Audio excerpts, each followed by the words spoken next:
chapter and the 22nd verse.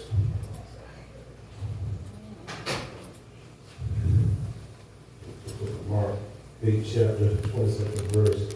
Amen. And we read, and they come to Bethesda, and they bring a blind man. Bring a blind man unto him, and they sought him to touch him. And read it again. Book of Mark 8 chapter, 22nd verse. And they come into Bethesda, and they bring a blind man unto him, and they sought him to touch him. Okay? Now let us bow our heads. Father God, ruler of all, we come before you this morning, oh God, asking that you have mercy upon us, oh God. God, we thank you for our early rising on this morning, oh God. We thank you for how you touched us again with your fingertip of love, oh God. God, we ask that you cover your word. We ask that you use me, oh God, in any way you see fit, oh God. God, use this body, this mind, this mouth of clay as you see fit, oh God. God, for I am yours, and you can use me any which way you please, oh God. We ask that you touch the hearts and people of your mind, of your people, that you open their ears to hear the word. We ask that you touch their heart, that they may soften it up and listen and obey your word. Yes. These and all of the blessings we ask in Jesus' name. Amen. Amen. Amen. We're going to go over a message here today. But before I go into the message, I'm going to give you guys a word, a testimony. That the Bible says we strengthen the brethren from our testimony. That's right. On Friday night, the devil came at us like really, really hard. It was about 2 o'clock in the morning. I always tell Zach and them to come in the house before 12. 2 o'clock, we were sleeping, and I heard Zach call, the phone kept calling, and we didn't answer. Me and Tasha was asleep. I'm going to back up. First off, I thank God for my wife. Amen.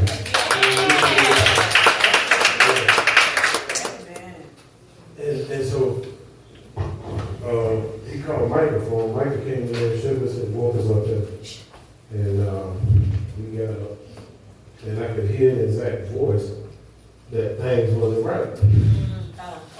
So I looked in the driveway from the cameras, and I couldn't see Zach. I couldn't see the car. So the first thing in mind was go to wonder. I sure do. So he said, Dad, I need you right away. Like that. So I said, what's going on with that? He said, this man is following me.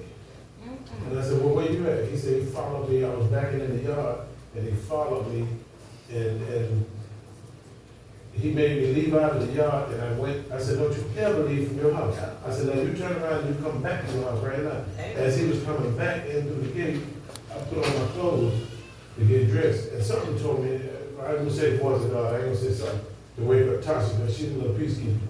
Yeah. You know, and I don't, you know. Yeah, so I woke up and I said, Tasha, come out the door. She threw on her clothes, we ran out the door.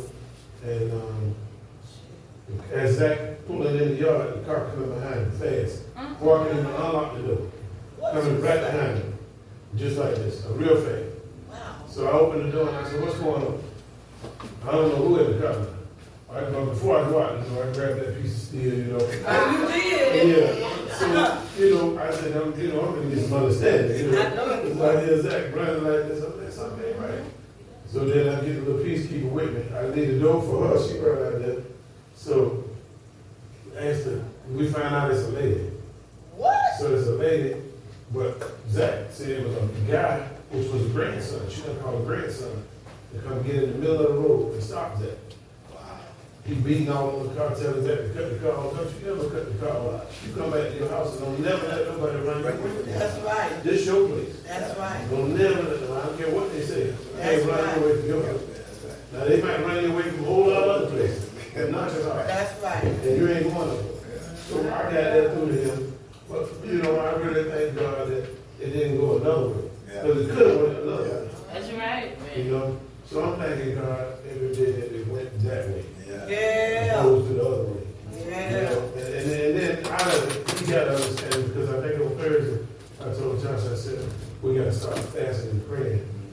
kids was one of the things that we was gonna fast. I know that's right.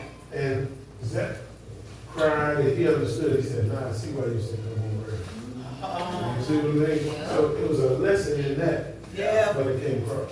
Yeah. That's You know what I mean? Yeah. So sometimes, you know, we don't know what the catalyst might be to get to that point. Exactly. But God will make it happen. Yeah. He'll make it happen in the way He sees fit. That's right. Yeah. But I want to share that story with you. Amen.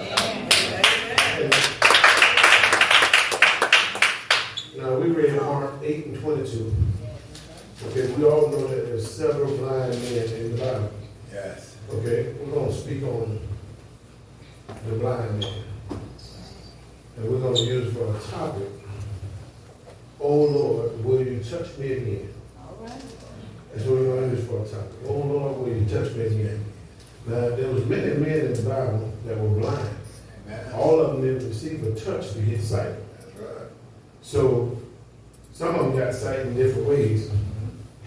And as we explore this message, we're going to find out how some of them got their sight. But some of them received it through a touch. Yeah. Now, all the time when God touches you, you don't need Him to touch you again for the same thing. All right. It is already worked out. I know that's God, right. He ain't a devil God. Like we got a devil back. Yeah. You know what I mean? Give you a refresher. He ain't that kind of God. Okay. He a one-time God. One time. But I tell you, if you need a focus, Uh-huh. then you can ask for this touch again. Yeah. If you look at one of the blind men in the Bible, say God touched, God spit on the ground, laid clay, Yeah. and He gave him sight. And the guy, and the man in the Bible said, they asked him, said, "What do you see?" He said, "I see men as trees." That's right. And he seen them walking. All Right? Now we're gonna come back to this, but I'm gonna bring it up to you so you can get more of the story. All right. But if one, he couldn't see, he would never knew what trees look like, what men look like. So therefore, he had to have sight before, right? All right. So sometimes we need a fix. All right. Understand? We need a fit. We need a fix. You know what I mean? God sometimes got to rejuvenate. You got to fix it. So that's why you need the touch. Yes. You see what I mean? You got to have the touch in here. All right. So he already knew what men look like and what trees look like. Because if he didn't, if he was blind from birth, he couldn't have said, "I see men as trees." You see what I mean? Just take the text. He could never say that. Like I can't say something that I don't know. You know, if I never seen a chair, I can't say that's a chair. That's right. I can ask you what you call it if you know it. But if I don't know it to be, I can't call it. That's Yeah. right. That's true. So Good revelation. God, in His Word, He spit on the ground, He made clay, and He gave the man sight. So when He said he didn't have his vision, God touched him and made him look up because he was looking down. And God made him look up, and he asked him, say, "What do you see now?" And he was able to see clearly. Yes. So that second touch is what does it sometimes. Yes. And you know, I don't know the situation that some of us might be in, Uh-huh. Come on. but sometimes when we get it, we might get a touch, and sometimes we stray off. All right. We veer off. We go down the wrong alley, the wrong curve. But God will touch you again. Yes, He will. And then, so our name is, the topic of this, "Oh Lord, Uh-huh. will you touch me again?" Uh-huh. So I'm asking for the touch. All You right. see what I'm saying? I'm not expecting, but I'm asking. Uh-huh. The Bible said he that will let him come. Yeah. You have to come freely. He's not going to beg you. I told you this before. He's not going to beg you. He's not going to knock you down to get it in. Right. But he will give it to you if you ask. Okay, so we all know about I don't know if you know about it, but I'm going to tell you the city of Bethesda. Yeah. It was a city that God had cursed, right? So even in this text here, 8 and 22, when God gave sight unto the blind man, and they brought him to God. God did not. If you read the text, they brought him to God. Yeah. They was the vehicle that God used to bring him to him. They don't even say a name that do it. Sometimes we gotta be careful because some people look for name and recognition Yes. when it's all about God. That's right. It said they brought him to God, and God walked him away. God didn't heal him right there. In this verse, God didn't heal him right there. No. God grabbed him by the hand and led him out of Bethesda. You know why? Because Bethesda was a cursed city. Yeah. So he took him out of that city in order to give him what he needed. Yeah. So we have to look at this text and say, this was God's expectancy. This is the only way Yes. God might do things that we might not understand. Yep. But trust me, he has his way. Yeah. And it's all, you know, God said in the beginning, he said, for I know the plans that I have for you. Uh-huh. You know, and sometimes that's why our stuff don't work out. And I had to take a self-note about a week or two ago. Come on. And I'm asking God, I'm like, God, why some of this stuff just ain't working for me? Yeah. He said, you know what? Because you're trying to make plans. All right. Instead You of trying to- letting me make the plan. That's it. So I started pondering about some of this stuff, and that's why I came to times and I'm like, okay, we need to fast and pray and do Yeah. some things. Because he says, if you put me first, That's it. then he'll direct everything. Yeah. But see, I tried to put me first and doing what I wanted to do, and then God second. Yeah. And in that little story that I just shared with you about Zach the other night, God said the same way you jumped out of that bed and did all that stuff, he said, I want you to drive like that for me. Come He on, said, that's it I right don't want you there. halfway. He said, that halfway stuff ain't gonna work. Go He told ahead, me, he said, sure. I want you to drive fully for me. Just like That's you it jumped out right of there. that bed. God spoke to me and told me that. Yeah. Yes, And sir. see, you can hear from God, That's right. and your Drive. if your spirit is right, Yeah. you're gonna hear from God. That's right. All you gotta do is have the right spirit. That's You it. can tell people who nasty and naggy, they got bad spirit. It's That's all right. right. If you find everything wrong with Everything. what Sister Blue do up here or whatever, you got some issues. Yeah. You got a stinking spirit. That's what you got. And you need some work on it. That's So what if you find it That's fault in everything, because that's not of God. Come on, go ahead. You're doing good. So God, we gotta know when we in the will of God or out of the will of God. That's right. And oftentimes we fall out of the will of God because we're trying to do our own thing. So we need to stay in the will of God. Yeah. You know, we take it upon ourselves to do some things. You know where a person at just by their spirit. You ain't got to say a word. I can watch it. Uh-huh. And you can just see how people living, how they functioning, and you're gonna see That's how they it. living. Yeah. You're gonna see just that stinking spirit be around all over. It sure can. Ain't nothing stinking in there. Now that's right. Everything in here sweet, but y'all shoot it all up. Something wrong. You got some issues. Okay. You know, the thing of it is, we got to check ourselves. That's it. And it's best you check it together before you bring the mess in God's house. Because this ain't great for it. That's You That's know, right. you've got to check yourself. God is not a toy. And it's not to be Sure played with. right. I'm going to tell you that. It's not to be played with. You That's got to real. check yourself.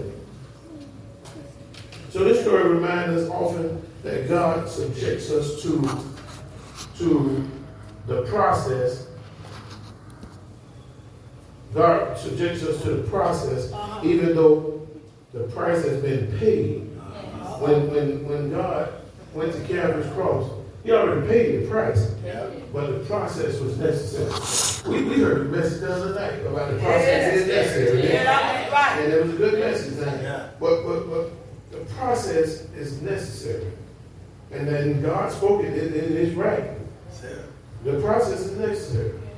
We have to go through some things, Yeah. even though the price has been paid. So don't count it, as uneven, because God allowed you to go through some things. Yeah. He He allowed Job to go through a whole lot. A whole lot. Oh, And Job made it, Yeah. but he allowed him to go through a lot.